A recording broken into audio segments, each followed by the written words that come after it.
కాకినాడలో రామలింగేశ్వర స్వామి దేవస్థానంలో కొలువైన అమ్మవారి శరన్నవరాత్రి ఉత్సవాలు అక్టోబర్ 3వ తేదీ నుంచి 12వ తేదీ వరకు నిర్వహిస్తామని ఎమ్మెల్యే కొండబాబు, ఆలయ ఉత్సవ కమిటీ చైర్మన్ గ్రంథి బాబ్జీ, ఆర్జేసీ సుబ్బారావు, ఆలయ ఈవో వీర్రాజు చౌదరి పేర్కొన్నారు. అమ్మవారిని దర్శించుకున్న ఎమ్మెల్యే విలేకరులతో మాట్లాడారు. భక్తుల కోసం క్యూ లైన్ల నిర్వహణ, బందోబస్తు, వాహన పార్కింగ్లకు ఆలయ అధికారులు ప్రత్యేక ఏర్పాట్లు చేసినట్లు తెలిపారు. అక్టోబర్ 3వ తేదీ తెల్లవారుజామున ప్రారంభమయ్యే ఉత్సవాలు 12వ తేదీ విజయదశమి వేడుకతో ముగుస్తాయని నిర్వాహకులు తెలిపారు.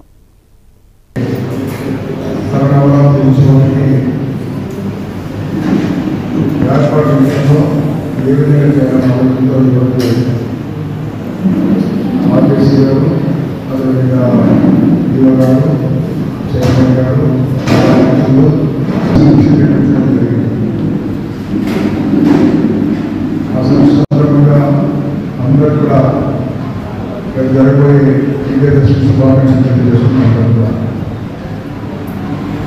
ఇప్పుడే ఆర్టీసీ కానీ చైర్మన్ గారు కానీ కానీ అన్ని విషయాలు మన రాష్ట్రంలో